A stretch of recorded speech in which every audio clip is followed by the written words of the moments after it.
अस्सलामुअलैकुम, आप देख रहे हैं प्रोग्राम व्यूज मेकर्स और मैं हूं सलमा कौसर। नाज़रीन, पाकिस्तान के इंतखाबी अमल की शफाफियत हमेशा से मुतनाज़िर रही, मगर अब इसमें शिद्दत आती जा रही है। अब तो बात यहाँ तक आ गई है कि ज़िमनी इंतखाबात के नताइज भी चैलेंज हो रहे हैं। हारने वाले उम्मीदवार शिकस्त तस्लीम नहीं करते और बाज़ औक़ात उनके तहफ़्फ़ुज़ात दुरुस्त भी निकल रहे हैं। सेनेट इलेक्शन में हॉर्स ट्रेडिंग के इल्ज़ामात ने जमहूरियत को तो नुकसान पहुँचाया ही, इसलिए इंतखाबात को शफाफ बनाना जहाँ सियासी जमातों और पार्लिमानी नुमाइंदों की जिम्मेदारी है, वहीं हम भी सिर्फ इस मौजू पर बात करेंगे कि पाकिस्तान में ये कैसे मुमकिन होगा कि हारने वाला जीतने वाले को मुबारकबाद देकर अपनी शिकस्त को तस्लीम कर ले। इसके साथ साथ हम बात करेंगे कि दुनिया भर में इंतखाबी निज़ाम को बेहतर करने के लिए इस्लाहात होती रहती हैं, तो हमारे यहाँ ऐसा क्यों नहीं हो रहा? क्या हम करना नहीं चाहते या हमसे हो नहीं पा रहा? हमारे पैनल में बात करने के लिए मौजूद है नासिर बेग चुगताई साहब, जुनैरा अजहर हमारे साथ हैं, मुबश्शिर बुखारी साहब ने हमें ज्वाइन किया है, अतर काज़मी हमारे साथ हैं और नसीम सिद्दीकी साहब भी आज के प्रोग्राम का हिस्सा हैं। तमाम मोअज़्ज़ज़ मेहमानों के वक्त का शुक्रिया। नासिर बेग चुगताई साहब, पाकिस्तान के इंतखाबी निज़ाम के सबसे बड़े मसाइल क्या है आपकी नज़र में? जो आपने बताया अपने इंट्रो में कि ये निज़ाम ऐसा है जैसे खड़ा हुआ पानी, जब किसी तालाब में या किसी घड़े में पानी खड़ा हो जाता है तो उससे बदबू आने लगती है। इस निज़ाम से बदबू आने लगी है। ये निज़ाम फरसूदा है, बोसीदा है, दीमक ज़दा है और ये आज के तकाज़ों के मुताबिक नहीं है। अब मतलब ये कि आपके यहाँ 10% वोट अगर पड़ जाएँ तो वो इंतखाब डिक्लेयर करें जी इलेक्शन हो गया। ये 10% वोट पे आप इंतखाबात डिक्लेयर कर रहे हैं कि यस इट इज़ इलेक्शन। मेरा तो ख्याल ये पहला जुल्म ये है। दूसरा जुल्म ये है कि आपने बहुत बड़े बड़े हलके 7 लाख की आबादी, 8 लाख की आबादी पे एक रुकन रखा हुआ है कौमी असम्बली का। ये भी ज़्यादती है। अपने हलकों को आप छोटा करें और जो बिल्कुल एक रिकमेंडेशन आई, बहुत अच्छी रिकमेंडेशन है कि वोटर की तादाद के हिसाब से आप हल्का बनाएं। उसके साथ साथ ये भी कि 10% के बजाय 20% आप वोट जो है अगर पोल होते हैं तो उसको इलेक्शन करार दें, उससे कम को इलेक्शन करार ना दें आप। जिस तरह हमने रखा है कि 5% औरतों का वोट ज़रूरी है वरना वो इलेक्शन नहीं होगा। इसी तरह 20% टोटल वोट बहुत ज़रूरी है वरना वो इलेक्शन नहीं होगा, ये होना चाहिए। तीसरी बात की जो अभी मशीनों की बात चल रही है ना, हम मशीनों पर बड़ा इश्क कर रहे हैं उनसे हम आजकल, पता नहीं क्या मसला है, कोई एफआईआर हो गया हमारा, तो वो जल्द से जल्द लाने की कोशिश की जा रही है। आज फाफिल ने एक बहुत अच्छी रिपोर्ट जारी की है। उन्होंने कहा है कि जनाब इस पर आप रेफरेंडम कराएं और रेफरेंडम के लिए आप जाएं पार्लियामेंट में, पार्लियामेंट से मशवरा करें, उजरत बिल्कुल ना करें। उन्होंने सेनेट में भी कहा था, जब सेनेट का इंतखाब हो रहा था उसमें भी कहा था उन्होंने कि इसमें तरमीम में उजरत ना करें, मारे जाएंगे, और हुआ फिर वही। अब वो फाफिल वाले जो बहुत अजीज़ हैं हुकूमत को, वो कहते हैं कि इसमें भी उजलत ना करें, इसमें आप मुकम्मल मुकालमा करें, बहस करें, मुशावरत करें और चाहें तो रेफरेंडम की क्लॉज ले आएँ। लेकिन मैं समझता हूँ रेफरेंडम से ज़्यादा बेहतर ये होगा ये सब बैठ के आपस में पहले मशवरा तो कर लें। ये आपस में बैठ नहीं सकते, ये मैं अल-कुद्स के बारे में एक मुश्तरका जुलूस नहीं निकाल सकते, तो वो तो बहुत अलग बात। पहले पार्लियामेंट को मोटिवेट करें, पार्लियामेंट को जो एक्टिवेट है उसे एक्टिवेट करें, पार्लियामेंट के खुलने का जो पासवर्ड हम भूल चुके हैं वो पासवर्ड वापस करें, और फिर इस्लाहात बहुत ज़रूरी हैं। एक आखिरी इस्लाहात आई थी 18 साल वाली, वो बहुत अच्छी थी, लेकिन उसके बाद कुछ नहीं आया। उसके बाद हमारे पास वही है कि 7 लाख 8 लाख की आबादी में 20,000 वोट पड़ गए, तो हमने कहा वाह वाह जनाब इंतखाब हो गया। ये मेरा ख्याल है। अब इसको सोचना चाहिए, इस पर बैठ जाएं एक बार, अपनी अनाओं को साथ में रख के और कुछ फैसले कर लें, वरना फिर वो होगा अगले इंतखाबात में जो पहले हो चुका है। बैठकर बात कर लेनी चाहिए। जुनैरा, कुछ पैरामीटर्स का जिक्र किया अभी एनबीसी ने, आपको लगता है कि ये लागू हो सकते हैं, हमारे नुमाइंदे बैठकर इस पर बात कर सकते हैं और कुछ चीज़ें तय कर सकते हैं? अभी तक की जो हिस्ट्री है हमारी वो ये है कि कैंडिडेट्स या पार्टीज़ जो हैं उनको एतराज़ होता है। कहीं भी कोई इलेक्शन हुआ, उनकी मर्ज़ी के मुताबिक ना हुआ, तो पार्टीज़ वो होंगी जो जाएंगी इलेक्शन कमीशन में या कोर्ट में शिकायत लेके। कभी वोटर्स नहीं गए हैं। It has never happened, if I am not wrong. मेरे सीनियर्स यहाँ मौजूद हैं, आई वुड लाइक कि वो रिफ़्लेक्ट करें इस पर। कभी वोटर्स ने कहा है कि हमारे हलके में ऐसा हुआ, ऐसे नहीं होना चाहिए था, हम सेटिस्फाइड नहीं हैं जो रिज़ल्ट्स आए हैं उससे, या हम तो समझते थे कि यहाँ पे टर्न आउट इतना होना चाहिए था, वोट इतने कैसे निकल आए, या इन अदर वर्ड्स हम तो समझते थे फ़लाँ जीतेगा, यहाँ फ़लाँ कैसे जीत गया। जब तक आप integral part of the electoral system लोगों को नहीं बनाएंगे, लोग उस सिस्टम को ओन नहीं करेंगे, और इन अदर वर्ड्स जो ट्रस्ट डेफिसिट है इन द इलेक्टोरल प्रोसेस लोगों का, जब तक वो ख़त्म नहीं होगा, वो गैप कवर नहीं होगा, मेरे ख्याल है हम पैरामीटर्स तो सेट कर देंगे, वो भी बहुत ज़रूरी हैं अपनी जगह, लेकिन मसला वहीं का वहीं रहेगा। अभी तो पार्टीज़ को लड़ते देखते हैं हम आपस में इलेक्शंस की बेस पे, कभी भी मैंने वोटर्स को नहीं देखा, एक आम आदमी को कंसर्न नहीं देखा, और उसकी वजह क्या है? क्योंकि आम आदमी इज़ डिसइंटरेस्टेड। हमें मिलता क्या है? एक दफ़ा वोट देने के बाद कब नज़र आते हैं हमें सियासतदान दोबारा? दूसरा, अभी तक मयार वही है, 2-4 सड़कें बना दी, कुछ सेवरेज के पाइप्स डलवा दिए, कुछ 2-3 टैप्स लगवा दिए वाटर के, मतलब हमें रखा वहीं गया है जो आज से 60 साल पहले की सोच थी। हम उनसे क्यों नहीं डिमांड करते कि अभी हमारी जो वाटर फैसिलिटी है वो क्लीन ड्रिंकिंग वाटर होना चाहिए, सिर्फ वाटर नहीं होना चाहिए। हम क्यों नहीं डिमांड करते कि सेवरेज को आप रिन्यू करें, सारा चेंज होना चाहिए, सिर्फ सड़कें क्यों बन रही हैं, और अगर बनती हैं तो इतने गंदे मटीरियल की क्यों होती हैं कि 2 साल में फिर वो ख़त्म हो जाती हैं? मतलब कुछ तो ग्रो करते ना हम एज वोटर। तो जब तक आप जो वाइड एक ब्रीच है of trust between the voter and the electoral system, जब तक उसकी रिफॉर्मेशन नहीं होगी, उसका ब्रिज नहीं होगा गैप, तब तक मेरे ख्याल है मसले रहेंगे। जुनैरा ने कहा कि जितनी पॉलिटिकल पार्टीज इंटरेस्ट लेती हैं, जिस तरह से वो इलेक्शन के खिलाफ चली जाती हैं अदालतों में और उसको चैलेंज कर देती हैं, आम आदमी या वोटर इस तरह से नहीं करता।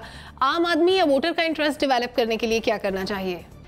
देखिए, जहां तक आम बंदे का ताल्लुक है, हमने मुख्तलिफ देखा इंटरेस्ट पैदा करने के लिए तो अब सियासी जमातें तो बहुत कुछ करती हैं। पहले बिरयानी की प्लेट में 1 बोटी मिलती थी, अब वो 2 बोटियां डाल देते हैं। पर इस तरह का इंटरेस्ट हमें नहीं चाहिए, हमें शऊर चाहिए, हमें वोटर्स के अंदर शऊर चाहिए, पूरे सिस्टम के अंदर शऊर चाहिए। जब तक शऊर नहीं आएगा उस वक्त तक इस सिस्टम में बेहतरी नहीं आ सकती। और जो शऊर है, जो हमारे नुमाइंदे हैं, अभी हमने हाल ही में कराची का इलेक्शन देखा, किसी ने भी उसको नहीं माना। तमाम जमातें जो एक दूसरे के इत्तेहादी थे, उन्होंने भी एक दूसरे के ऊपर इल्जामात लगाए। तो कोई ना कोई तो मसला है। अब इसमें 2 चीजें, या तो सिस्टम के अंदर मसला है, उसको हमें बेहतर करने की गुंजाइश है, या फिर हमारे अंदर मसला है, हमारे मसाइल 16वीं सदी वाले और हम उसके हल ढूंढ रहे हैं 21वीं सदी वाले। तो या तो हम अपने टाइम से आगे जा रहे हैं और हमें इस चीजों की समझ नहीं आ रही, थोड़ा सा हमने चीजों को स्लो डाउन करना है, या फिर हम लोगों में इतना वो पॉलिटिकल सेंस नहीं है, या फिर हमारी जो क़यादत है उनमें पॉलिटिकल सेंस नहीं है। अब जो चुगताई साहब ने बात की, वो बड़ी अच्छी उन्होंने बात की कि 5% 10% वोट पड़ते हैं। ये आपको शो करता है कि जो आम इलेक्टोरल वोटर है उसको कोई इस सिस्टम के अंदर से उम्मीद नहीं है। जब आपको उम्मीद होती है ना, जब आपको किसी जगह से कुछ मिलने की उम्मीद हो, तो वहां पे फिर लोग जाते हैं, वो उसके अंदर इंटरेस्ट भी शो करते हैं। इसी तरह आप देखते हैं कि इसलिए जलसों में आगे पीछे लोगों को खाने मिलते हैं, लोगों को मुख्तलिफ चीजें मिलती हैं, तफरीह मिलती है, गाने लगा देते हैं। अक्सर लोग कहते हैं अगर गाने नहीं होंगे तो लोग नहीं जाते। तो उन सब चीजों से ये मसाइल हल नहीं होंगे जब तक सिस्टम की बेहतरी नहीं होगी। पूरे सिस्टम के अंदर चाहे आप इलेक्ट्रॉनिक मशीन्स ले आए, चाहे आप कुछ भी ले आए, वो बेहतरी नहीं होगी। आवाम के अंदर जब तक शऊर नहीं होगा, तो मैं उसी बात पे मैं कहता हूं दोबारा कि मसाइल हमारे 16वीं सदी वाले हैं, हल हम 21वीं सदी वाले ढूंढ रहे हैं। ठीक है, मसाइल हमारे 16वीं सदी वाले हैं और हल हम 21वीं सदी वाला ढूंढ रहे हैं। मुबशिर बुखारी साहब, वोटर के अंदर अगर शऊर बेदार करना हो और सिस्टम में जिद्दत लेकर आनी हो तो उसके लिए क्या किया जाए? सबसे पहले बात यह है सलमा कि आपको सिस्टम पे लोगों का ट्रस्ट डेवलप करना पड़ेगा। जब तक आप सिस्टम में लोगों का ट्रस्ट डेवलप नहीं कर पाएंगी, आप इलेक्ट्रॉनिक वोटिंग मशीन्स लें, आप लेजिस्लेशंस कर लें, आप कुछ भी कर लें, कोई फायदा नहीं होगा। आप ले आइए, ये रिफॉर्म्स बहुत जरूरी हैं, मैं इससे डिसएग्री नहीं कर रहा, लेकिन ले आइए, मसाइल जूं के तू रहेंगे। आप इलेक्ट्रॉनिक वोटिंग मशीन्स ले आएंगी, रिजल्ट्स जब आएंगे तो लोग कहेंगे जी ये इन्हें भी टेम्पर किया गया था। इंडिया में इस तरह की मिसाल मौजूद है, अभी आपको अमेरिकन इलेक्शन में भी इस तरह की मिसालें नजर आ रही हैं। बात क्या है कि जब तक कॉन्फिडेंस बिल्डिंग आप नहीं करेंगे सिस्टम के ऊपर, उस वक्त तक आप जितनी मर्जी रिफॉर्म लें, आपका पर्पस सर्व नहीं होगा। सिस्टम पे कॉन्फिडेंस के लिए सबसे बेहतरीन चीज ये है कि आप पार्लियामेंट को स्ट्रेंथन करें, जिसके लिए आप ये सारा खेल खेल रहे हैं या जिसके लिए तगोदो कर रहे हैं आप सारी। जब तक पार्लियामेंट को आप स्ट्रेंथन नहीं करेंगे तो फायदा क्या इलेक्टोरल रिफॉर्म्स का, नंबर 1। नंबर 2, जो बाकी अदारे हैं, बाकी इंस्टीट्यूशंस हैं, उनको भी स्ट्रेंथन और उनकी ऑटोनॉमी बहुत जरूरी है। उसकी वजह है कि जब तक वो ऑटोनॉमस नहीं होंगे उस वक्त तक वो भी अपना काम नहीं कर पाएंगे। आज तक के हालात ये हैं कि अगर इलेक्शन कमीशन में अगर कोई चला जाता है कैंडिडेट, उसकी पिटीशन कब आती है, कब सुनी जाती है, कब फैसला होता है। माजी में तो हमने देखा, फॉर एग्जांपल मैं नाम लेता हूं, कमालिया से खालिद खरल साहब ने मुस्लिम लीग नवाज के कैंडिडेट के खिलाफ एक पिटीशन फाइल की, पूरी असेंबली की टेन्योर खत्म हो गई लेकिन उनकी पिटीशन की हेयरिंग ही नहीं हुई। तो जहां पे सिस्टम इस तरह का हो वहां पे जो है मामला ठीक नहीं चल पाते। तो सिस्टम को पहले स्ट्रेंथन करना पड़ेगा, रिफॉर्म्स उसके बाद की बात। ठीक है, पार्लियामेंट को भी स्ट्रेंथन करने की बात की। नसीम सिद्दीकी साहब, पार्लियामेंट को स्ट्रेंथन करने की बात मुबशिर बुखारी साहब कर रहे हैं। अभी कल ही की बात है कि एक सदारती ऑर्डिनेंस जारी किया गया था जिसके तहत ओवरसीज़ पाकिस्तानियों को वोट देने का हक देना था, लेकिन उस पर भी हमारी सियासी जमातें एक पेज पर नज़र नहीं आती, ना अपोजिशन पार्टीज़ ना इलेक्शन कमीशन। तो जब सब मिलकर बैठने को तैयार नहीं है तो हम क्या उम्मीद रखें इनसे? सलमा, देखें पाकिस्तान के अंदर जितने भी इलेक्शन आज तक हुए मैंने देखे हैं, उसमें हमेशा हारने वाली जमात धांधली का शोर मचाती है। और अभी भी यही हुआ है कि जो डस्का में इलेक्शन हुए या कराची में हुए, धांधली का शोर मचा। जो PDM एक इकट्ठी होकर इलेक्शन कमीशन के बाहर धरना देने गई थी, वो आपस में लड़ रहे हैं इस वक्त। बात यह है कि यहाँ पर सिस्टम सही है लेकिन उसके अंदर जो इंटरफेरेंस होती है ना, वो बड़ी गड़बड़ है। इदारों को अपने अपनी हदूद में रह के काम करने चाहिए। अभी भी जो हमारे पाकिस्तान में इलेक्शन का सिस्टम है, ये कोई बुरा सिस्टम नहीं है, बड़ा अच्छा सिस्टम है। अभी देखा आपने बरतानिया में जो है वो काउंसलर्स के इवन इलेक्शन हुए हैं लेकिन 4 दिन लग गए उनको रिजल्ट देते देते। हमारे तो अगर सुबह के 4 बजे तो लोग एतराज़ करना शुरू कर देते हैं। बात यह कि हमारा सिस्टम बहुत अच्छा बना हुआ है, लेकिन जिस तरह नासिर बेग चुगताई साहब ने कहा कि उसको थोड़ा मॉडिफाई करने की ज़रूरत है। हम पत्थरों के दौर से हमें बाहर निकलना चाहिए। 5% कहाँ पर रिप्रेजेंटेशन होती है कि अगर 5% वोट बना है तो वो आपको रिप्रेजेंट कर रहा है। जुनैरा ने बात की अपना जो अपने वोट डालने वाले की कि वो किस तरह अदालत में जाएगा, ये इलेक्शन कमीशन में जाएगा। इलेक्शन कमीशन तो बड़े बड़े लोगों के फैसले करते करते 5-5, 10-10 साल लगा देता है, लेकिन ये वोटर जो है वो बेचारा तो बिरयानी और कीमे वाले नान पे चल रहा होता है। जब शाम को ये चीज़ें ख़त्म हो जाती है वो अपना वोट कास्ट कर देता है, फिर उसको कोई गर्ज नहीं है। उसे पता है कि पीपल्स पार्टी आए, नून लीग आए, PTI आए, हमारे मसाइल किसी ने हल नहीं करने। उसको सिर्फ जो है वो उस दिन एक अच्छी पिकनिक मिल जाती है इलेक्शन वाले दिन, वो इसे एंजॉय करता है, उसके बाद वो घर आके सो जाता है। तो ये मामलात जो है वो हमारे सियासतदानों को मिल के हल करने। और दूसरा सबसे ज़्यादा जो जिम्मेदारी आती है वो इलेक्शन कमीशन के ऊपर आती है। इतना बड़ा अदारा है, उसको अरबों रुपए जो है वो बजट के तौर पे मिलते हैं, वो क्यों सोया रहता है? सबसे बड़ी कोताही इलेक्शन कमीशन की तरफ से होती है, क्योंकि जिस दिन इलेक्शन हो रहे होते हैं तमाम इदारे उसके अंडर होते हैं। उसको चाहिए कि उनको प्रॉपरली उनको इस्तेमाल करे। अगर कोई इस्लाहात लेके आनी है तो इलेक्शन कमीशन जो है वो सजेशन दे, अपोजिशन मिल के बैठे। लेकिन ये कहाँ मिल के बैठते हैं? आपने देख लिया है कि जब भी आप पार्लियामेंट में चली जाए, जिस दिन इजलास होता है तो उस दिन एक वहाँ पे मछली बाजार बना हुआ होता है, कोई किसी की बात सुनने को तैयार नहीं है। वहाँ तो स्पीकर तक की इज्जत नहीं की जाती, जो कि कस्टोडियन ऑफ हाउस होता है, उसको जूता मारने की बात तक कर देते। तो बात आगे कैसे बढ़ेगी? जब तक हम अपने लहजों में प्यार मोहब्बत नहीं लेके आएंगे, एक दूसरे की बात नहीं सुनेंगे तब तक बात आगे नहीं बढ़ेगी।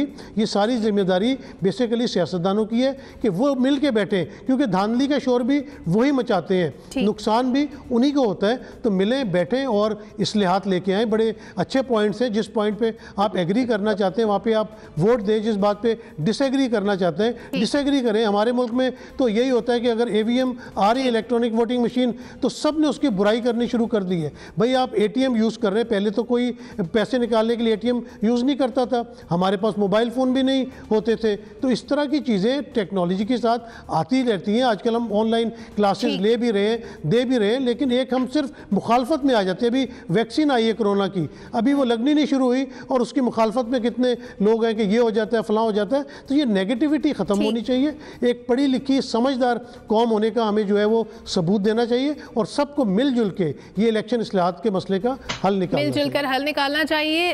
मैं मुबशिर बुखारी साहब और ज़ुनैरा का कमेंट ऐड कर लूँ 1 by 1। बुखारी साहब, आप कुछ कहना चाह रहे हैं? जी देखिए, मेरे भाई नसीम सिद्दीकी साहब ने भी और काज़मी साहब ने भी, दोनों मेरे मोहतरम हैं। वोटर्स की इंसल्ट हमें नहीं करनी चाहिए। यकीन कीजिए नसीम सिद्दीकी साहब, जब हमने स्ट्रगल किया, आप भी साथ शामिल थे, हमने कौन से कीमे वाले नान और बिरयानियां खाई। हमारे पास एक कॉज था और बहुत सारे वोटर्स आप और मेरे जैसे हैं। मसला फिर वही है, सिस्टम का। एक वोटर को पता है कि सिस्टम एक्सपेंसिव है, एक वोटर को पता है कि आउटकम उसकी स्ट्रगल का कुछ नहीं होना।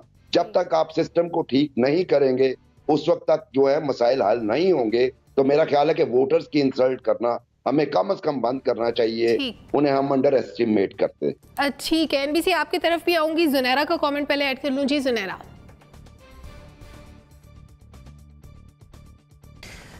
देखिए, जिस मुल्क में या जिस माशरे में सोशल जस्टिस सिस्टम का फुकदान हो ना, या वो कोलैप्स हो गया हो, वहाँ पे आप 10 एंगल्स डाल लें, एकेडमिक डिबेट भी करके देख लें, रियलिटी बेस्ड डिस्कशन करके भी देख लें, चीज़ों का हल नहीं निकलेगा। मसला ये है कि अखलाकियात से जब कोई कौम गिर जाती है, आपने इतना अरसा लोगों को इतना सप्रेस किया है, कभी किसी नाम पे कभी किसी नाम पे, और उसके बाद आप एक्सपेक्ट करें कि ऑल ऑफ अ सडन बड़ी सिविक सेंस आपको नज़र आए लोगों में, और वो बड़े कामयाब वोटर भी नज़र आए आपको, बहुत सक्सेसफुल तरीके से डेमोक्रेसी के चैम्पियंस भी बने। ये नहीं हो सकेगा, बिकॉज पॉलिटिशियंस ने और बाकी इदारों ने by design for a very long time लोगों को बहुत सप्रेस किया है। सहाफ़ियों को देख लें, बोलने वाली आवाज़ों को तो ख़ास तौर पे बहुत सप्रेस किया है।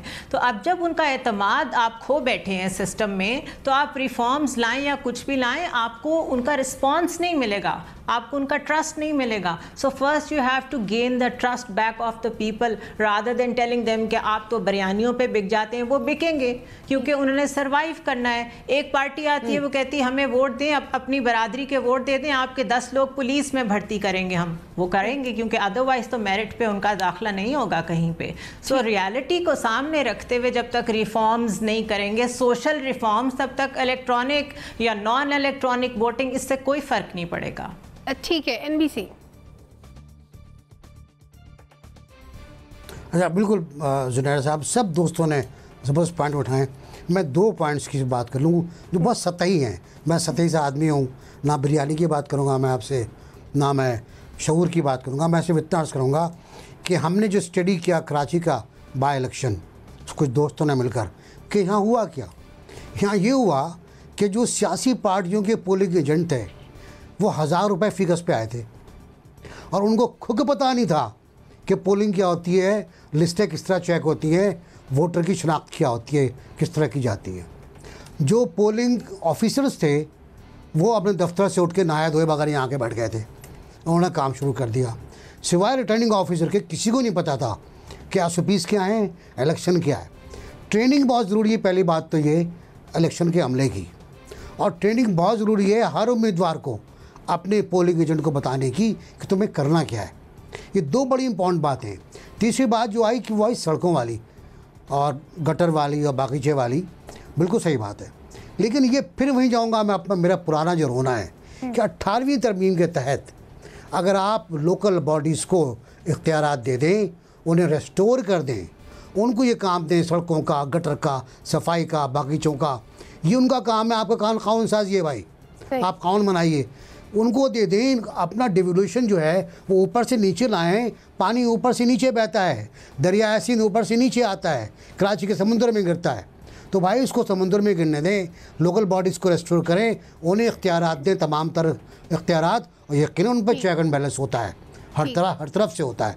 तो इसके बगैर आपके ना रोड बनेंगे, ना सड़कें बनेंगी, ना शऊर आएगा। अच्छा अतर, आप मुख्तसरन ऐड कीजिएगा, उसके बाद में दूसरे सवाल की तरफ पढ़ूंगी। जी, मैं इसमें सिर्फ इतना कहना चाहूंगा कि जो वोटर के ऊपर बिरयानी या कीमा नान की बात होती है वो उनकी कोई तौहीन नहीं है, इसलिए कि उनके जो नुमाइंदे हैं वही नुमाइंदे फिर कौमी असेंबली में, सूबाई असेंबली में जाके अपना वोट करोड़ों रुपए में बेचते हैं। तो ये जो सिलसिला आवाम से शुरू होता है वो उनके नुमाइंदे जाके उसको इंतहा पे पहुंचाते हैं। तो ये पूरे मुआशरे का आईना है और इससे हमें कतई इसको नजर नहीं चुरानी चाहिए, बल्कि इसको फेस करना चाहिए। ठीक है, यानी आपके ख्याल में ये एक हकीकत है, हम इससे आंखें नहीं चुरा सकते। नाज़रीन, इसके साथ ही दूसरे सवाल की कम हो जाता है दर। ठीक है, इसके साथ ही दूसरे सेगमेंट की जानिब बढ़ेंगे। दूसरा सवाल भी हमारा कुछ इलेक्शन से ही रिलेटेड है। दूसरा सवाल कि इलेक्शन के नताइज पर सबको तहफ़्फ़ुज़ात हैं, फिर भी इंतखाबी निज़ाम में बेहतरी से गुरेज क्यों किया जा रहा है। जुनैरा। बिकॉज करंट सिस्टम बहुत सूट करता है सबको, इसमें शोर मचाने की भी गुंजाइश है और अगर आप जीत जाएं तो सेलिब्रेट करने की भी गुंजाइश है। ये जो है ना, एक साइड पे जो हम जाने की बात करते हैं, ये सिर्फ मैं और आप करते हैं। हम चाहते हैं कि हर चीज़ फ्री एंड फेयर हो जाए, हम चाहते हैं कि हर चीज़ में पॉलिटिकल विल हमें नज़र आए। अभी जो पार्टीज़ हैं हमारी, ये एक्सप्लॉयटेटिव ग्रुप्स बन गए हैं, ये छोटे छोटे माफियाज बन गए हैं। इनको पता है, इनको पल्स पता है, माशरे की पल्स पता है, सिस्टम की पल्स पता है, कहाँ पे हाथ रखेंगे तो क्या बात होगी, कहाँ से हम जाएंगे तो जजेस हमारी बात सुनेंगे, क्या करेंगे तो इस्टेब्लिशमेंट पे बात जाएगी। तो आप इनको मासूम ना समझें, ये नहीं चाहते कि सिस्टम चेंज हो। अब जो करंट गवर्नमेंट सिस्टम को चेंज करना चाह रही है, वो सिर्फ मशीन लाना चाह रही है और ओवरसीज़ जो एक्सपेट्रिएट्स हैं उनको इंगेज करना चाह रही है। क्यों करना चाह रही है? वी ऑल नो दैट, क्योंकि शायद जो एक बहुत वॉलेटाइल इनको आने वाला इलेक्शन नज़र आ रहा है अपने लिए, उसमें ओवरसीज़ शायद एक बैलेंसिंग फैक्टर के तौर पे सामने आ रहे हैं। और वो ओवरसीज़ बेचारे, आई हैव सीन देम, वो इतने सीधे लोग हैं, उनको वहाँ बैठे यहाँ की ग्राउंड रियलिटीज़ नहीं पता। 60s में जो लोग वहाँ पे गए हुए हैं, उनकी जनरेशन्स को पता ही नहीं है पाकिस्तान के मसाइल क्या हैं। वो सिर्फ वहाँ बैठ के जेन्युइनली कंसर्न ज़रूर होते हैं, बिकॉज वो इवेंचुअली अपनी ओल्ड एज में यहीं वापस आना चाहते हैं। लेकिन उनको भी एक्सप्लॉइट कर रहे हैं आप लोग, उनको भी गलत पिक्चर दिखा रहे हैं, उनको भी हकीकत आप नहीं बता रहे, सिर्फ शोर मचाना कि फलां भी करप्ट है, फलां ने फलां जगह पे फ्लैट्स खरीद लिए, फलानी जगह पे महल ले लिया।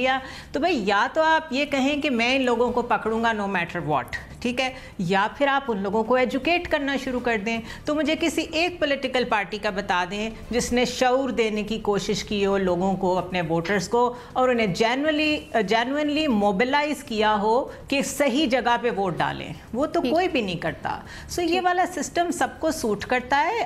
अभी इलेक्शंस हो जाएं, नून लीग आएगी, वो कहेगी बेहतरीन सिस्टम था, पीपल्स पार्टी जीत जाए, वो भी कहेगी कि जी भुट्टो जीत गए हैं। तो इसलिए मैं नहीं समझती कि कोई इंटरेस्टेड है जेन्युइनली कोई रिफॉर्मेशन करने में।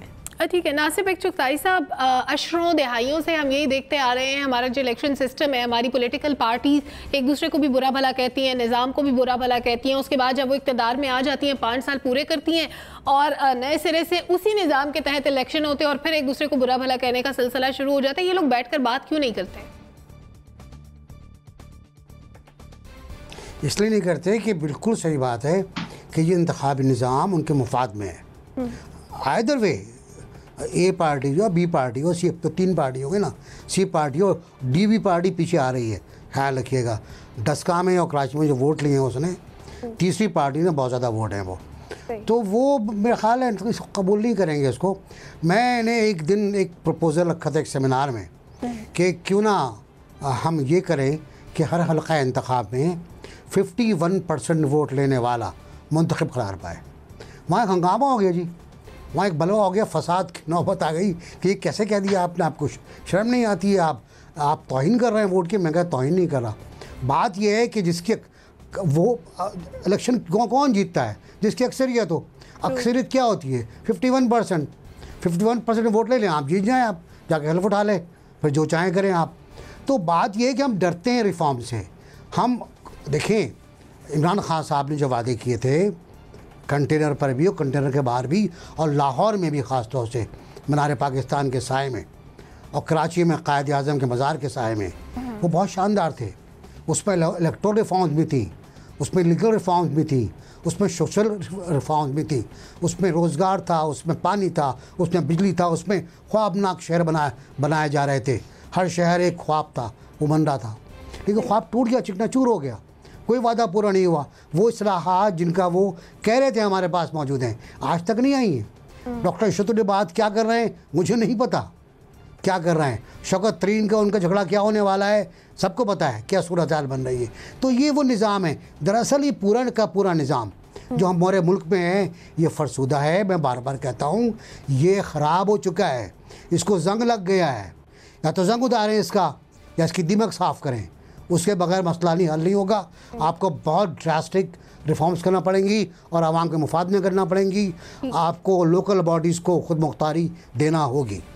ठीक है अतर, ये सियासी निज़ाम फरसूदा हो चुका है, लेकिन ये पॉलिटिकल पार्टीज़ के मफाद में है, आपको ऐसा लगता है?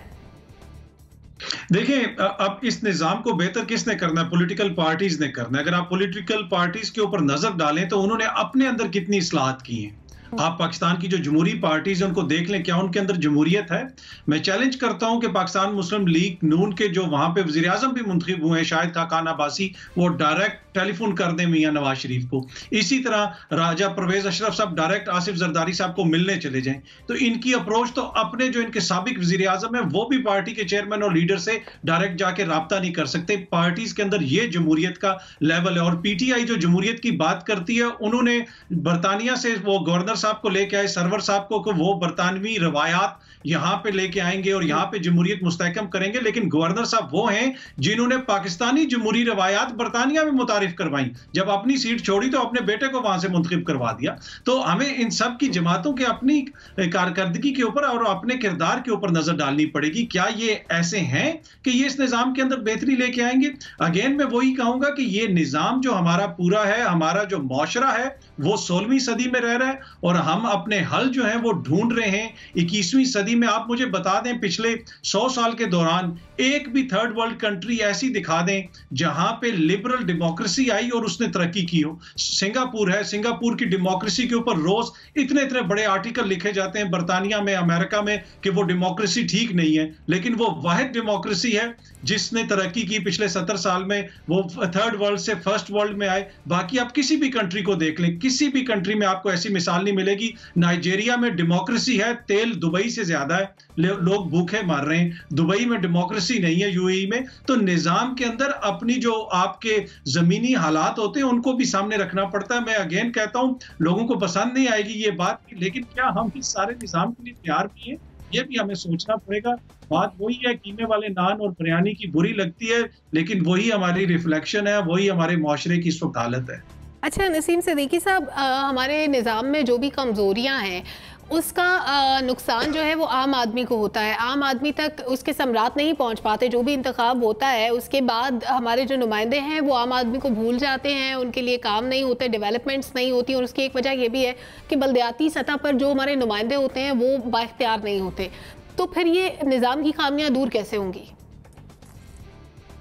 सलमा, सीधी सी बात है, हमारे मुल्क के अंदर जिसकी लाठी उसकी भैंस वाला फार्मूला चलता है। यहाँ पे कानून भी है, कानून की इम्प्लीमेंटेशन भी होती है, लेकिन जो ताकतवर होता है ना वो अपने हिसाब से हर चीज़ों को लेके चलता है। जैसे कहते हैं ना कि मकड़ी का जाला, उसमें जो छोटी छोटी मक्खियाँ हैं, कीड़े हैं, वो फंस जाते हैं और जो बड़ा जानवर होता है उसको फाड़ के निकल जाता है। पिछले दिनों भी फाड़ के निकल जाने की कोशिश की लेकिन एयरपोर्ट पर रोक लिया गया। तो हमारे मुल्क में आप मसाइल जो है ना वो सिर्फ यही है कि इनको ये सूट नहीं करते। ये अगर धांधली का शोर मचाते हैं और जहां इनका मौका लगता है वहां ये खुद धांधली कर लेते हैं। अब पीपल्स पार्टी ने कराची में क्या किया है, वहां पे आप देखें कि पीपल्स पार्टी का दूर दूर नामो निशान भी नहीं था उस सीट के ऊपर। पहले भी मुस्लिम लीग नून ने वहां पे बहुत ज़्यादा वोट लिए थे और फैसल वाडा के करीब तरीन थे शहबाज शरीफ, और जिस तरह भी वह उस वक्त हुआ और फैसल वाडा जीत गए तो मुस्लिम लीग बड़ी स्ट्रॉन्ग थी। और शुरू से जब इलेक्शन के रिजल्ट नज़र आ रहे थे तो लग रहा था कि मिफ्ता इस्माइल साहब जो है वहाँ पे जीत जाएंगे, लेकिन आखिर में क्या हुआ, और रिकाउंटिंग भी हुई, वहाँ पे भी इन लोगों ने शोर मचाया और उसका बाइकाट कर दिया। तो जो इनको सूट करता है वहाँ पे ये अपनी धांधली चला लेते हैं। अगर आप, मैंने जैसे पहले कहा था कि इस सिस्टम में कोई बुराई नहीं है, कभी आरओज आ जाते हैं, कभी आरटीएस मशीन आ जाती है, इसको जो है वो हाईजैक किया जाता है। खुदा के वास्ते ये जो हाईजैक करने वाला मामला है ना, इसको छोड़ दें। छोटी मोटी इस्लाहत है, जैसे एनबीसी ने कहा कि उनको आप ज़रूर ले आएँ कि वोटर्स की तादाद के हिसाब से हल्के होने चाहिए, इतना परसेंटेज ऑफ वोटेज होनी चाहिए। और उनकी बात बिल्कुल ठीक है कि अगर 50% से ज़्यादा किसी ने पार्टी ने वोट लिए तो उसको आप इक़्तिदार दे दें। लेकिन यहाँ तो इक़्तिदार पे देने पे ये होता है कि अगर किसी की सीटें ज़्यादा भी है तो आधा मुल्क जो है वो चला जाता है इसी चक्कर में। तो वजह यह कि इस्लाहात होनी ज़रूर चाहिए, लेकिन ये सब पार्टी इसलिए नहीं चाहती। सबसे बड़ी बात यह है जिसकी तरफ अतर ने इशारा किया था कि इनकी पार्टी में अपनी जमहूरियत नहीं है। ये कौन सी इलेक्शन करवाते हैं, इसमें होता है जी इलेक्शन हो रहे हैं, कभी कोई बिलावल के मुकाबले में खड़ा हुआ है, कभी किसी ने जरदारी के मुकाबले में कागजात नामजदगी जमा कराए, कभी पीटीआई का चेयरमैन इमरान खान के अलावा कोई हो सकता है। तो इन सबको जो है वो अपने अपने फायदे देखते हैं, उसके अलावा सब लोग अपने फायदे देखते हैं, आम आदमी के बारे में कोई नहीं सोचता। मुबशिर बुखारी साहब जी, देखिए बात वही है, हम लोग जरा थोड़े से मुख्तात गुफ्तगू कर रहे हैं। पॉलिटिकल पार्टीज का जरूर कसूर है, लेकिन ये जो अभी चंद एक ही मेरे दोस्तों ने, मसलन नासिर भाई ने 18 बरस की उम्र के वोटर की बात की, तो ये देन भी पॉलिटिकल पार्टीज की है। जितनी रिफॉर्म्स आई वो भी पॉलिटिकल पार्टीज ने दी। हाँ, हम मुर्द इल्जाम ठहरा रहे हैं सिर्फ पॉलिटिकल पार्टीज को, जी ये सबसे बड़े जो हैं रुकावट पैदा करने वाले लोग हैं।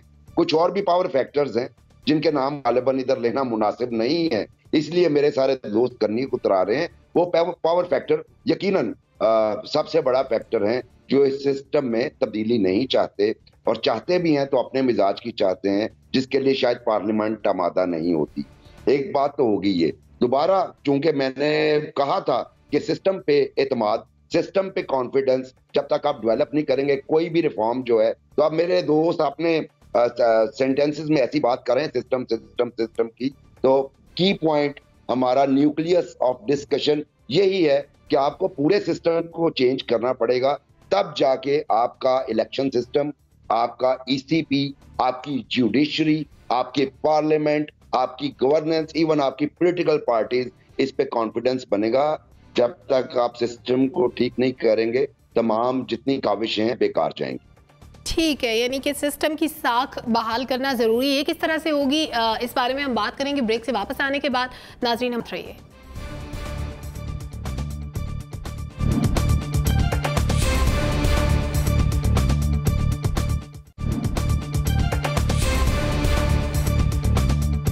वेलकम बैक नाजरीन। बहुत सी बातें हुई प्रोग्राम के दौरान, डिस्कशन हुई कि किस तरह से इंतखाबी अमल को बेहतर बनाया जा सकता है, और अगर अभी तक इस्लाहात नहीं हुई तो क्यों नहीं हुई। हमारा आखिरी सवाल ये है प्रोग्राम का कि मुल्क भर में इंतखाबी अमल की साख को बहाल करने के लिए क्या करने की ज़रूरत है। नसीम सिद्दीकी साहब। अच्छा, पहले तो मैं यहाँ पे मोशरवारी की बात से एक बात निकालूंगा कि जब देखें कि जब पार्लियामान ने चाहा तो उन्होंने 18वीं तरमीम की, वहाँ पे उनकी विल थी।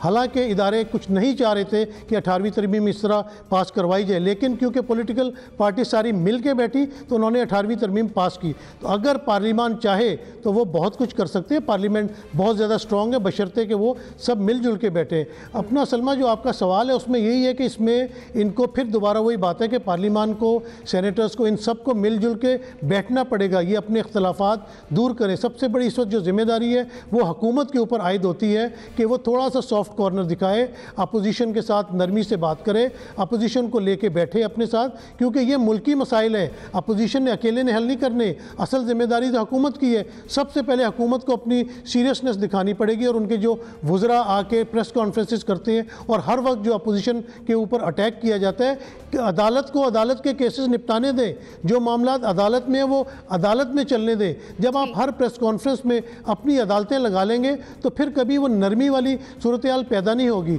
और इस्लाहात तभी आ सकती हैं जब पार्लियामान में तमाम लोग बैठें, उसके बाद डिस्कशन हो जो कि प्रॉपर तरीका है। जिस तरह प्राइम मिनिस्टर इमरान खान साहब जब शुरू में पहले दिन हलफ उठाने कौमी असेंबली में आए थे तो उन्होंने कहा था कि मैं बरतानवी तर्ज पे क्वेश्चन आंसर का यहाँ पे जवाब दिया करूँगा, लेकिन वो जब भी तकरीर करने आए तो अपोजिशन का भी बड़ा शोर हो गया। अगर ये लोग मिलकर बैठ जाएं तो तब्दीलियां मुमकिन है, लेकिन ये लोग इस तरह से करते नहीं है। नासिर चुगताई साहब, हम तकरीबन रोज ही जिक्र करते हैं उन 49 तब्दीलियों का जिसकी बात की जा रही है इंतखाबी अमल का हिस्सा बनाने के लिए। क्या वो 49 तब्दीलियां हो पाएंगी? 18वीं तरमीम एक अलग मामला था, वो तो हो गया, लेकिन इंतखाबी इस्लाहात में चेंजेस के लिए कोई भी तैयार नजर नहीं आता। हाँ, देखिए, इसका तरीका सिर्फ यही है जो किताबों में भी लिखा हुआ है और जो अमल में भी है, जो ब्रिटिश पार्लियामेंट भी करती है, इंडियन पार्लियामेंट भी करती है। आप देख रहे हैं 370A और 370 और 35A किस तरह कॉन्स्टिट्यूशन से उन्होंने कश्मीर का नाम निकाला है।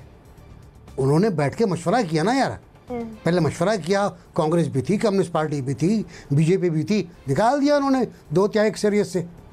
आप ताली बजाते रह गए आप।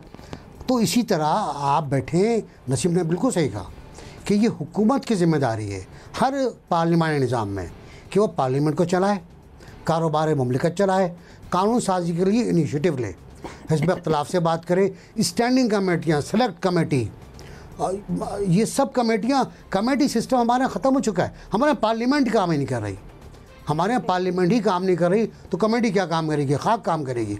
कमेटी सिस्टम बहुत इंपॉर्टेंट है। अमरीकी जमहूरियत में भी, बरतानवी जमहूरियत में भी हमने तो उसका उधार लिया हुआ है, कुछ आधा वहाँ से कुछ आधा वहाँ से, वो पता नहीं हम किस निज़ाम में रह रहे हैं।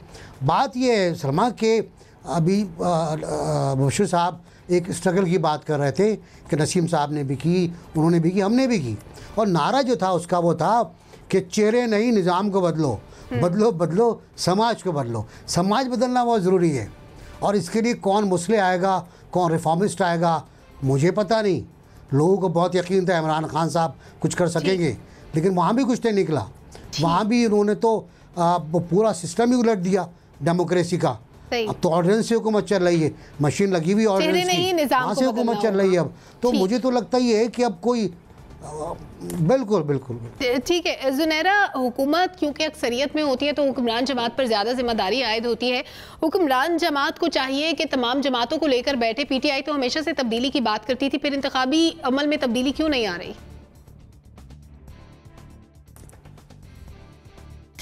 एक्चुअली ये बात बहुत सारे लोगों को बुरी लगेगी शायद, क्योंकि हम सिर्फ अपनी तारीफ़ सुनना चाहते हैं या अपने मसाइल पे बात करना चाहते हैं।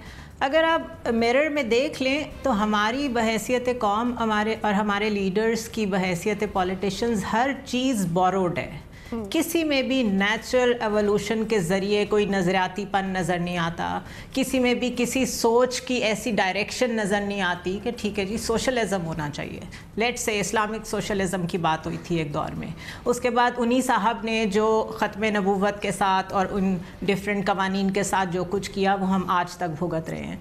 इसी तरह इमरान खान साहब ने जो कि पूरी दुनिया घूमे, जिनको सब पता है कि कहाँ क्या हो रहा है, वो आज तक खुद नहीं समझ सके कि वो कितने बड़े अथॉरिटेरियन हैं। वो तो चाहते हैं उनके मुंह से बात निकले और वो कानून बन जाए।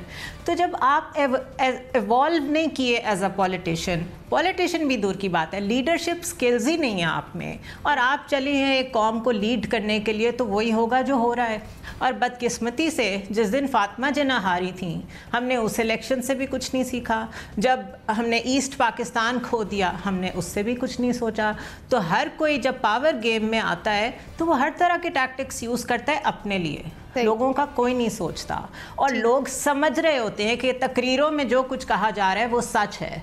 तो we need to as a media, as a journalist fraternity, जो भी लोग मौजूद हैं, हमें लोगों को एजुकेट करना पड़ेगा। We need to tell them उनके राइट्स जिम्मेदारी आयद होती है। आप उनको राइट्स बता दें और उस रास्ते पे चला दें, चीज़ें खुद ही ठीक हो जाएंगी। ठीक है। मुबशिर बुखारी साहब, जुनैरा ने भी कहा कि तकरीबन हर चीज़ बोरोड है, हमारे जो पॉलिटिशियंस हैं उनकी, तो फिर हम एक अच्छा सा सिस्टम बोरो क्यों नहीं कर लेते किसी भी मुल्क का?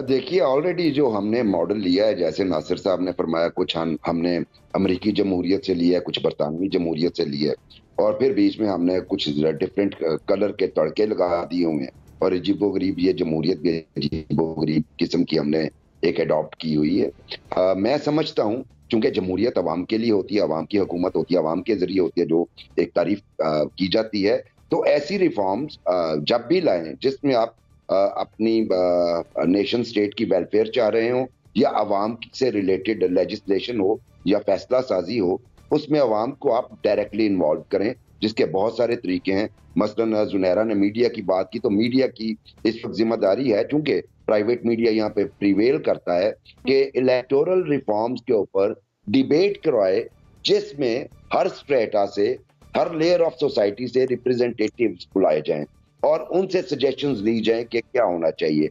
प्रॉब्लम आइडेंटिफिकेशन हो, उसका जो है फिर सोल्यूशन ढूंढे मिलके, और उसके बाद उनको कंपाइल करके मजीद फिल्टर करके आप अगर असेंबली में भेजें, तो मेरा ख्याल है वो ज्यादा बेहतर होगा, बजाय इसके कि यही, चूंकि जितनी लीडरशिप हमारी बैठी हुई है पार्लियामेंट में, कहीं ना कहीं हमें उनमें डेफिशिएंसी भी नजर आती है, एतराजात भी हैं। जब हम उन्हें कंपाइल करके भेजेंगे तो हमें पता होगा आवाम को कि हमने क्या भेजा है और वो क्या हम पे कानून बना के इम्पोज करने जा रहे हैं। ये एक बेहतरीन तरीका होगा, लेकिन इसके लिए मेहनत की जरूरत है और वक्त की जरूरत, मेहनत और वक्त की जरूरत है। अतर, आपके ख्याल में क्या फौरी सजेशंस हो सकती हैं इंतखाबी अमल में इस्लाहात के लिए?